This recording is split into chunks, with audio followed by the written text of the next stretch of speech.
प्रेक्षकांनो वचने दिले तू मला मालिकेचा आजचा 4 एप्रिलचा भाग जबरदस्त दाखवलाय त्यांनी. म्हणजे सुरुवातीला होतं असं की पद्माने ऊर्जाला काहीही न विचारता हर्षवर्धनचा खरा चेहरा उघड करण्यासाठी एक असा ट्रॅप रचलाय की हर्षवर्धन जे काही बोलतोय ते सगळं बोलणं त्याचं गुपचूप तिने रेकॉर्ड केलंय. आणि त्यातच आता परीक्षित सोबत ऊर्जाचं लग्न ठरणार ही बातमी देऊन ऊर्जाच्या लग्नाचा पेढा जेव्हा दिव्या शौर्याला भरवते ना, शौर्य धावतच येतो आणि येऊन धडकतो तो डायरेक्ट ऊर्जाच्या घरी. पाहुण्यांसमोर आता शौर्याने ठणकावून सांगितलंय की हे लग्न होऊ शकत नाही. पण आता पद्माच्या जाळ्यात हर्षवर्धन अडकेल का आणि शौर्य ऊर्जाचं लग्न थांबवण्यात सक्सेसफुल होईल का, बघूयात. त्यासाठी व्हिडिओ शेवटपर्यंत जरूर बघा. ऊर्जाने स्वतःहून फोन केला त्यामुळे शौर्याला तर विश्वासच बसत नसतो. ऊर्जा शौर्याला म्हणते की मला भेटायचं आहे तुला, खूप महत्त्वाचं काम आहे.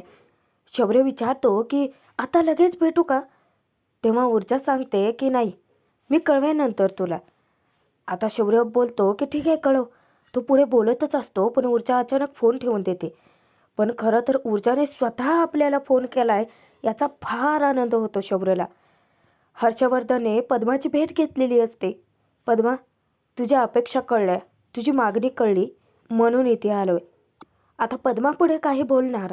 हर्षवर्धन तिला सांगतो की मी पैसे घेऊन आलोय.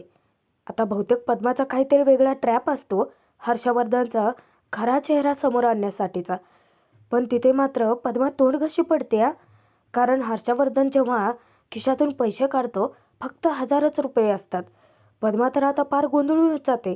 नक्की हर्षवर्धनचे काय चालू आहे, म्हणजे काय खेळ आहे तीच तिच्या लक्षात येत नाही. हर्षवर्धन म्हणतो की हे पैसे घे, बाकीचे तुला नंतर मिळतील. पद्मा विचारते की पैसे. तेव्हा हर्षवर्धन म्हणतो की पद्मा, आणि तू आता उद्यापासून घरच कामाला ये. अगं काय हाल करून घेतलेत स्वतःचे. आणि तसंही पगार हा काम केल्यानंतरच मिळतो ना. पद्मा हवालदिल होते आणि त्याच्याकडे पाहतच राहते. हर्षवर्धन तिला सांगतो की पद्मा, तुला केस कुणाही विरुद्ध लढायची असेल, अगदी माझ्या विरुद्ध सुद्धा, तरीही तू लढ, तो तुझा अधिकार आहे. तू रितसर माझ्या विरोधात केस लढ. आता पद्मा धक्क्याने विचारते की साहेबभाऊ तुम्ही काय बोलताय. हर्षवर्धन म्हणतो की हे बघ, तू जोपर्यंत आमच्या घरी कामाला होतीस तोपर्यंत आम्ही सगळे तुला मदतच करत आलो ना. पद्मा हुंकार देते. हां अगं, मग आमच्या सगळ्यांची अजूनही तुझी मदत करण्याचीच इच्छा आहे, म्हणजे तू काहीही केलं असलंस तरीही. आता हर्षवर्धन तिच्यावरती चळचळीत कटाक्ष टाकत विचारतो, पद्मा हे सगळं तू कशासाठी करतेस. नाही म्हणजे मोठमोठ्या केसेसमध्ये मोठमोठ्या लोकांची सुद्धा वाट लागते. अगं मग तू का करतेस, पैशांसाठी करतेस का. तेव्हा पद्मा गोंधळून जाते. ती सांगते की नाही नाही नाही साहेब. आता इकडे दिव्या ऊर्जाच्या लग्नाचा पेढा घेऊन घरी पोहोचते बरं का. आणि नेमकी तिच्या वाटेत येते ती म्हणजे विजया. विजया तिला जाब विचारते की कुठे भटकतेस. दिव्या हसून उत्तर देते की आई ते मला महत्त्वाचं काम होतं म्हणून गेले होते. विजया तिच्यावरती चिडते. इथे शौर्याला बरं नाही आहे, अख्खं घर टेन्शनमध्ये, आणि अशा वेळी तुला भटकायला सुचते. आता दिव्याची नाटकं चालू होतात, मेलोड्रामाच म्हणा की. विजयाला ते बरोबर गोळात घेते. या बाबतीत मात्र दिव्या तरबेज आहे. ती सांगते की आई तुम्ही सतत माझ्यावरती का चिडता. अहो आपल्या शौर्याला बरं वाटत नाही आहे ना, म्हणून मंदिरात गेले होते मी. विजया शॉकमध्ये म्हणजे ती विचारते की तू आणि मंदिरात. तेव्हा दिव्या म्हणते की हो आई, तुमचा विश्वास बसत नाही आहे का माझ्यावरती. आता ती पर्समधून रुमाल काढते. त्या रुमालामध्ये तिने पेढा ठेवलेला असतो. विजयाला ते पेढा दाखवत सांगते की आई हा बघा देवाचा प्रसाद. तुम्हाला आठवतं एकदा सोनंला बरं नव्हतं तेव्हा तुम्ही देवाकडे प्रार्थना केली होती आणि तिला बरं वाटलं होतं. मग मीही म्हटलं की शौर्याला बरं वाटावं त्यासाठी प्रार्थना करावी. तेव्हा विजया वैतागत का असेना पण दिव्याला म्हणते की चला एक तरी काम चांगलं केलं म्हणायचं तू.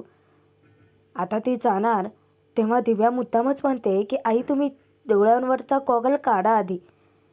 विजयाच्या डोक्यात काही शिरत नाही. ती विचारते की गॉगल? तेव्हा दिव्या म्हणते की हो, कारण तुम्ही नेहमी माझ्याकडे काळ्याच चष्म्यातून बघता ना. तुम्हाला फक्त माझे दोष दिसतात. माझ्यातले गुण पण कधीतरी बघत चाला नाही. आणि ती आता विजयाच्या हातातलं भांडं हिसकावून घेते. शौर्यासाठीच घेऊन चाललात ना आई? हा पेढा आणि हे मी शौर्याला लगेच देऊन येते हा. आता दिव्या जाणार त्यापूर्वी शौर्यच अक्षरशः इतका धावत आनंदात आलेला असतो ना, तो विजयाच्या मागेच लागतो. अगं आई, मला ना एक महत्त्वाचं काम आहे मॉम, प्लीज मला माझा व्हाईट शर्ट शोधून दे ना. आता विजया त्याच्यावरती नाराज होते. शौर्य बाळा, तू खाली का आलास? अरे तुला बरं नाही आहे, तुला कळतं का तुला विकनेस आहे? तू जा बरं, आधी आराम कर. शौर्य पुन्हा एकदा तिला रिक्वेस्ट करतो की मॉम प्लीज प्लीज माझा शर्ट कुठे ते सांग, मला महत्त्वाचं काम आहे. दिव्या शौर्याला म्हणते की थांब थांब, हा घे, हा प्रसाद घे. शौर्य विचारतो की कसला आहे? तेव्हा दिव्या आनंदाने सांगते, अरे डॉक्टर म्हणाले होते ना की तुला स्ट्रेसमुळेच विकनेस आला होता, पण आता तुझा स्ट्रेसच केला आहे. शौर्य विचारतो की म्हणजे? दिव्या सांगते की अरे ती पद्मा, तिची केस एकदम फुस झाली. आता तू अजिबात काळजी करू नकोस. वकीलच नसेल तर केस कशी लढणार? विजया विचारते की पण वकीलच नाही आहे म्हणजे? ती आहे ना तिची वकील ऊर्जा शिंदे, ती कुठे जाते? तेव्हा दिव्या सांगते की आई अहो, तिचा विचारच करू नका. आता ती जी केस निकालातच निघाले. शौर्याच्या तर डोक्यात काही शिरतच नसतं, कारण दिव्या सगळं वरवरचं आणि कोड्यातच बोलत असते. इकडे हर्षवर्धन पद्माला इतकं गोंधळवून टाकतो की पद्मा, अगं तू ज्याबद्दल आमच्या मनात काही अकसच नाही आहे. अगं तुला नोकरीवरती यायचं असेल तर तू येऊ शकतेस. तसंही घरातले सर्वच जण तुझी खूप आठवण काढतात. आईसाहेबांच्या गोळ्या, अगं त्याच्याबद्दल तर तुलाच सगळ्यात जास्त माहिती असते. पद्मा संशयाने विचारते की साहेब, तुम्हाला हे बोलायचं होतं? तेव्हा हर्षवर्धन तिच्याकडे पाहत म्हणतो की हो का, तुझ्याकडे काही वेगळी अपेक्षा होती का? पद्मा, अगं केसचा निकाल लागेल तो लागेल, पण तू असं नको करूस अगं. तू पुन्हा नोकरीवरती ये. आता हर्षवर्धन पद्माचा निरोप घेतो. जाण्यापूर्वी पद्माला तो फिरून सांगतो की पद्मा, हे बघ, तू ना माझं दडपण अजिबात घेऊ नकोस अगं. तू मला माझ्या मुलीसारखी आहे. तुला जर काही लागलंच तर मला कळवा. आणि तो तसाच निघून जातो. आणि मग काय, पद्माचा प्लॅन खरोखरच फुस्स होतो. कारण समोर पद्माने मोबाईल रेकॉर्डिंग चालू केलेलं असतं. तिला हर्षवर्धनचं सगळं बोलणं रेकॉर्ड करायचं असतं. पण बहुतेक हर्षवर्धन आधीच सावध झाला होता. इकडे आता ऊर्जाबद्दल शौर्याला विचारायचं असतं, म्हणून तो बहाण्याने विजयाला पाठवतो. विजयाला म्हणतो की मॉम ऐक ना प्लीज, मला ना खूप भूक लागली, तू मला ओट्स बनवून देते का खायला? विजया इतकी खुश होते की अरे बाळा, तू तर स्वतःहूनच मला मागतोयस जेवायला, का नाही बनवणार? ती पटकन किचनकडे धावत जाते. आता दिव्याही जाणार. शौर्य तिला थांबवतो की दिव्या बहिणी, ऊर्जा शिंदेचं सगळं निकालात निघालंय म्हणजे? दिव्या पुन्हा कोड्यातच उत्तर देते. आता इतकं सगळं झालंय म्हटल्यानंतर केसवरती फोकस असायलाच हवा ना. तेव्हा शौर्य म्हणतो की अगं पण तिचा फोकस आहेच की. दिव्या सांगते की होता. शौर्य विचारतो की होता म्हणजे? आता दिव्या असा काही बॉम्ब फोडते ना शौर्यासमोर. ती सांगते की आता लग्न होणार आहे म्हटल्यानंतर कसा राहील फोकस? शौर्य धक्क्याने विचारतो की लग्न कोणाचं? तेव्हा दिव्या सांगते की अरे ऊर्जाचं. अरे ऊर्जाच्या लग्नाची बोलणी करायला आज मुलगा येणार आहे ना. शौर्य हादरतो आणि विचारतो की पण तुला कसं माहिती? तेव्हा दिव्या सांगते की आता इथे बोलायला नको, पण ऊर्जा माझी सख्खी बहीण आहे ना, आणि तिच्याबद्दल सगळ्या डिटेल्स माझ्याकडे असतात. आमच्या घरी तिकडे जय्यत तयारी सुरू आहे तिच्या लग्नाची. आता दिव्या सगळंच गुपित फोडून टाकते की शौर्याच्या समोर. ए शौर्य, तू कोणाला सांगणार नसशील तर एक सिक्रेट सांगू? सॉरी हा पेढा काही प्रसादाचा नाही आहे. ऊर्जाचं लग्न ठरलंय ना त्याचा पेढा आहे. या दिव्याकडून शौर्याला धक्क्यावर धक्के बसत असतात. आता दिव्या त्याच्याकडे हसून बघत असते आणि शौर्य धक्क्यातच असतो. जबरदस्ती दिव्या त्याचा हातात घेऊन पेढा टेकते आणि निघून जाते. शौर्याचा हात इतका थरथरत असतो की तो पेढा त्याच्या पायात खालती पडतो.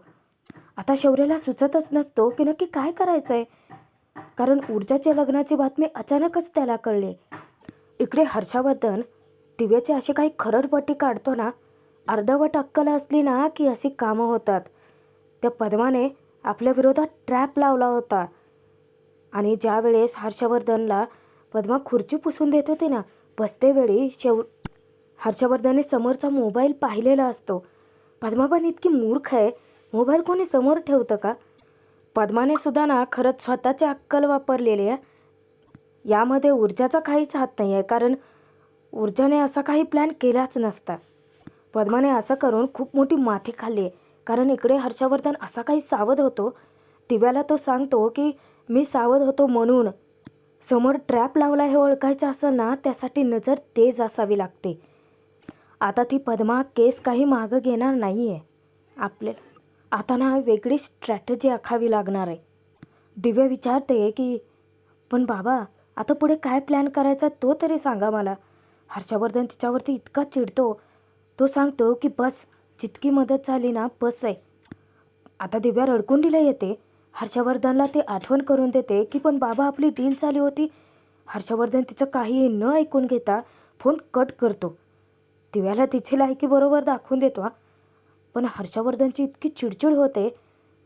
एकतर ही दिव्या अति बेअक्कल आणि ऊर्जा अति डोकेबाज. या यशवंत शिंदेच्या मुली माझ्याच राशीला का पुजल्यात? इकडे शौर्याचा सुद्धा नुसता रागराग होतो. ऊर्जाचं लग्न असं कसं काय होऊ शकतं यार?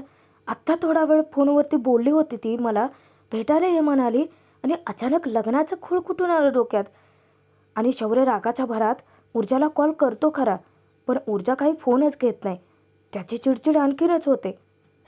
शौर्य खूप वेळ ऊर्जाशी कॉन्टॅक्ट करण्याचा प्रयत्न करतो, पण ऊर्जाने स्वतःचा फोन सायलेंट ठेवलेला असतो. इतक्यात दरवाजा ठोठावल्याचा आवाज येतो, म्हणून पूर्वा बाहेर येते. तोपर्यंत आता पाहुणे मंडळीसुद्धा आलेले असतात. पूर्वा जेव्हा येऊन दरवाजा उघडते तेव्हा समोर पाहुणेच असतात. पूर्वा त्यांचं हसून स्वागत करते. इकडे ऊर्जा फोन का घेत नाही याबद्दल शौर्याला इतका संताप भरतो डोक्यात आणि तो आता डायरेक्ट ऊर्जाला घरी जाऊन भेटायचं ठरवतो. असा काही धावत सुटतो. अचानकच दिव्या त्याला बघते. दिव्याला धक्का बसतो की हा शौर्य असा कसा आहे? कालपर्यंत तर अंतरुणाला खिळून होता आणि आज चक्क मॅरेथॉन धावतोय. काय चाललंय नक्की याचं? इकडे ऊर्जाच्या घरी दारात पाहुणे उभे असतात. पूर्वाला ते स्वतःची ओळख करून देतात की नमस्कार, मी आनंद जाधव. तेव्हा पूर्वा त्यांना आता घरात बोलावते. ऊर्जाचा फोन तिथेच असतो. ती पटकन उचलून हातात घेते. पूर्वा त्यांच्याकडे चौकशी करते की घर शोधायला तुम्हाला त्रास नाही ना झाला? तेव्हा आनंद जाधव सांगतात की नाही. पूर्वाही स्वतःची ओळख करून देते की नमस्कार, मी पूर्वा शिंदे. तेव्हा मुलाची आई जी आहे ती सुद्धा पूर्वाला स्वतःची ओळख करते की नमस्कार, मी शालिनी आणि हा माझा मुलगा परीक्षित. मी तुम्हाला ओळखते अहो, तुम्ही बचत गटाचं काम करता ना? आणि तुमच्या ऊर्जाला मी सुद्धा थोडंसं ओझर तर पाहिलं या. आमच्या परीक्षितला तुमची ऊर्जा खूप आवडते. आता तो लाजून मान खाली घालतो. आता पाहुण्यांसाठी चहा पाण्याची व्यवस्था तर करावी लागेल. पूर्वा पटकन किचनमध्ये येते. ऊर्जा अजूनही अस्वस्थच असते. पूर्वा तिची समजूत घालते की मनू, तू बाहेर येतेस ना? बाहेर पाहुणे मंडळी आली आहेत, तू येतेस का? ऊर्जाची मनस्थिती ठीक नसते.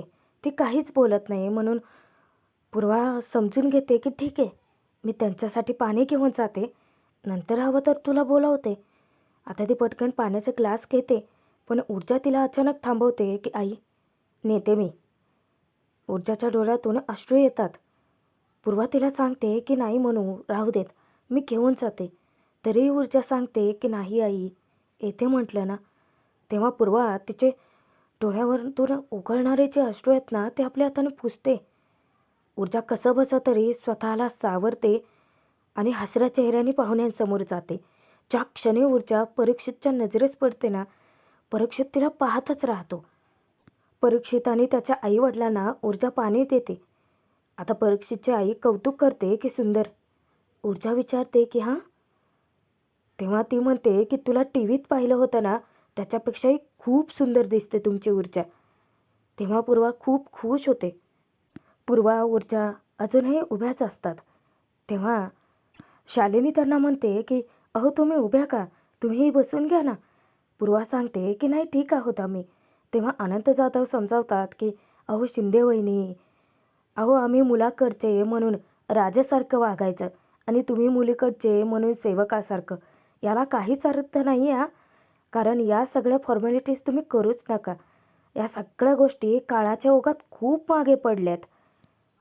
शालिनीसुद्धा पूर्वाला म्हणते की नातं जोडायचं आहे, तर मग ते दोन्हीकडून सारखंच असायला हवं ना. इकडे शौर्य इतकं फास्ट गाडी चालवत असतो, त्याला कधी एकदा तो ऊर्जापर्यंत पोहोचतो असं होतं आणि तो सतत ऊर्जाला फोन ट्राय करत असतो.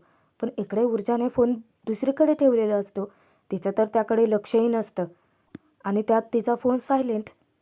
ऊर्जा यार काय करतेस यार, तू प्लीज फोन उचल. शौर्याची इतकी तडफड होत असते, त्याचं चित्तही ताऱ्यावर राहिलेलं नसतं. इकडे ते पाहुणे ऊर्जा आणि पूर्वाला बसायला सांगतात. पूर्वा त्यांना आता चहा पाण्यासाठी आग्रह धरते. तेव्हा अनंत जाधव म्हणतात चहा पाणी काय हो, हे होतच राहील. आता आम्हालाही बघायचं आहे ॲडव्होकेट ऊर्जा शिंदे चहा पाण्याच्या व्यतिरिक्त नक्की करतात काय. म्हणजे तसं टी व्हीवर आम्ही पाहिलं आहे बरं का. तेव्हा शालिनी ऊर्जाला विचारते की वकिली करणं हे तूच निवडलं का. ऊर्जा सांगते की हो. आता ते पाहुणे ऊर्जाचं कौतुक करतात की खरंच खूप छान क्षेत्र निवडलंस हा तू. ऊर्जा पाहुण्यांना सांगते की व्यवसाय चांगला आहे म्हणून नाही निवडलं. परीक्षित, तुझे बाबा वकील होते म्हणूनच तू वकिली निवडलीस ना. तेव्हा ऊर्जा शब्द करेक्ट करते हां, प्रामाणिक वकील होते म्हणून निवडले. त्यावर अनंत जाधव म्हणतात की खरंच वकील आणि प्रामाणिकपणा वेगळेच कॉम्बिनेशन आहे. नाही म्हणजे वाईट वाटून घेऊ नका, तसं तर मलासुद्धा लॉयर बनायचं होतं, पण आमचा खानदानी बिझनेस होता ना. हो पण आम्ही परीक्षितवरती बाइंडिंग ठेवलं नाही हां अजिबात. हा गणितात खूप हुशार होता आणि शेवटी काय आयुष्यात आकडेमोडच करायचं ठरवलं. तेव्हा सर्वांना हसू येतं. ऊर्जाही उगाच खोटं खोटं हसू आणते चेहऱ्यावरती. आता अनंत जाधव ऊर्जाला सांगतात की ऊर्जा, तुला जर प्रॅक्टिसच करायची असेल तर तू भारताबाहेरही करू शकतेस हा. ती विचारते की भारताबाहेर. तेव्हा शालिनी सांगते की हो, आमच्या ना परीक्षेचा प्लॅन आहे अगं भारताबाहेर राहण्याचा. अनंत जाधव सांगतात की आमचा तो भाऊ आहे ना, तो सेटल असतो. आता मीही म्हणतोय इथला सगळा बिझनेस विकून बाहेर देशातच सेटल होऊयात. त्यावर शालिनी सांगते की हो पण कुठे ते ठरवलं नाही आहे, कारण आम्ही परीक्षेच्या प्रमोशनची वाट बघतोय ना. बाहेर देशातूनही त्याला खूप ऑफर येत आहेत. मुळात आता त्यांचा निर्णय ऊर्जाला अजिबात पटलेला नसतो. ती यावर काहीच बोलत नाही. तेव्हा पाहुण्यांना थोडंसं तिचं वागणं खटकतं. शालिनी विचारते की ऊर्जा काय झालं. आता ऊर्जा गप्पच असते. प्रेक्षकांनो भाग इथेच संपतोय, पण पुढे मोठा ट्विस्ट आला या. कारण अचानकच शौर्य ऊर्जाच्या घरी धावत आलेला असतो. येऊन तो अचानकच थबकतो आणि पाहुण्यांना म्हणतो की हे बघा, मी तुम्हाला स्वतः रिक्वेस्ट करतोय की प्लीज तुम्ही निघा इथून. ही मुलगी काय वेडेपणा करते आहे ना, हिला कळत नाही आहे. मी फक्त तुम्हाला इतकंच सांगू शकतो की हे लग्न होऊ शकत नाही. आता शौर्यने अचानकच येऊन मोठाच धमाका केलेला असतो आणि शौर्याचं वागणं अजिबात पटलं नाही या ऊर्जा आणि पूर्वाला. आता याचा परिणाम नक्की काय होईल. खरं तर शौर्य ऊर्जाचं मन वळवतोय कसं आणि हर्षवर्धनच्या नाकावर टिचून ऊर्जा शौर्याचं लग्न होतंय तरी कसं, ते पाहणं जास्त मनोरंजक ठरणार.